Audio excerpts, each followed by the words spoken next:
Hi friends, Mahanadi next நம்ம விஜய் வந்து காவேரிக்கு ஃபோன் பண்ணிக்கினே இருக்கிறாரு. காவேரி ஃபோனை எடுக்கவே இல்லை. என்ன இத்தனை முறை ஃபோன் பண்ணாலும் எடுக்க மாட்டேன்றான்னு சொல்லிட்டு ஸ்டாஃபோட ஃபோன் நம்பர்லேருந்து ஃபோன் பண்ண சொல்கிறாரு. ஸ்டாஃப் ஃபோன் பண்ணுறாங்க. என்ன மேடம் ஒரு வாரமாக வரல, இங்கே வேலைலாம் பெண்டிங்கில் இருக்குது, நீங்கள் வந்தால் தான் முடிக்க முடியும்னு சொல்லிட்டு ஸ்டாஃப் பேசுகிறாங்க. போஸ்டிங் வேறு சார் ரெடி பண்ணி வச்சுருந்தாரு, அதுக்கும் நீங்கள் வரலன்னு சொல்லிட்டு என்ன போஸ்டிங்கன்றாரு. என்ன மேடம் உங்களுக்கு தெரியாதா, இங்கே உங்களுக்கான எம்டி போஸ்டிங் பண்ணி வச்சுருந்தேன் அப்படி சொல்ல சொன்னாரா, அவர் நடிக்கிறாரான்றாங்க. இல்லை மேடம் நீங்கள் வந்து பாருங்கன்றாங்க. முக்கியமாக நீங்கள் வேலைலாம் சைன் பண்ண வேண்டியது இருக்குது, கொஞ்சம் வாங்க மேடம்ன்றாங்க.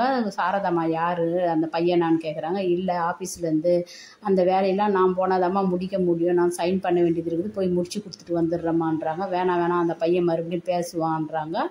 இல்லை கங்கா சொல்கிறா, அவள் போட்டோமா வேலையை முடிக்கணும்னு. ஏன்னா கங்காவும் குமரனை வந்து இனி காவேரி விஜய் புரிஞ்சுட்டு நம்ம தான் சேர்த்து வச்சுக்கணுன்ற பிளானில் இருக்காங்க. அடுத்ததாக கங்கா குமரன் நவீன் எல்லோருமே வந்து காவேரி கூட ஆஃபீஸ்க்கு போகிறாங்க. அங்கே போனதும் உள்ளே வாங்க மேடம்னு சொல்லி கூப்பிடுறாரு விஜய். உள்ளே போகும்போது மிஸ்ஸஸ் காவேரி விஜய் எம்டின்னு சொல்லிட்டு போர்டை பார்த்ததும் காவேரி ரொம்ப ஆச்சரியப்படுறா. நிவின் குமரனமும் அதிர்ச்சியில் நிற்கிறாங்க. அடுத்ததாக விஜய் கூட்டி போய் இது உங்களுக்காக ரெடி பண்ணுது, இதுக்காக தான் சர்ப்ரைஸ் வச்சேன், இதில் உட்காருங்கன்னு சொல்லிட்டு உட்கார வைக்கிறாரு. ரொம்ப சந்தோஷப்படுறா காவேரி. சாரிங்க, உங்களை நான் தப்பாக புரிஞ்சுக்கினேன், என்னை மன்னிச்சிடுங்கன்னு மன்னிப்பு கேட்குறா. அப்போ கங்கா குமரன் எல்லோருமே வந்து அத்தை இப்போ கோபமாக இருக்கிறாங்க, இப்போ எடுத்து சொன்னால் புரிஞ்சிக்க மாட்டாங்க, கொஞ்ச நாள் வெயிட் பண்ணுங்க விஜய், நானே சேர்த்து வைக்கிறோன்னு சொல்லிட்டு எல்லோரும் சொல்கிறாங்க. இங்கே யமுனா வந்து 2 நாள் இங்கே இருக்கிறதுனால அவள் காவேரி நிவின் கூட பேசுனதை சந்தேகப்பட்டு கங்கா கிட்ட சொல்கிறா.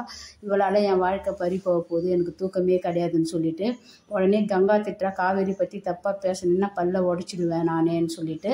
அடுத்ததான் அவங்க அம்மா எல்லோரும் பேக் எடுத்துக்கின்னு கிளம்புறாங்க. நிவின் வந்து விஜயை ஃபோன் பண்ணி வர வைக்கிறாரு. விஜயும் வந்து அந்த இடத்துல நிற்கிறாரு. அடுத்தது என்ன நடக்குது எபிசோடில் பார்த்து தெரிஞ்சுக்கலாம். பாய் பாய். விஜய் வந்து காவேரியை கூட்டிகிட்டு போகிறா, இல்லை அவங்க அம்மா தனி கொடுத்தன போகிற இடத்துல கூட்டிகிட்டு போகிறாங்களான்னு நம்ம எபிசோடை பார்த்து தெரிஞ்சுக்கலாம். பாய் பாய்.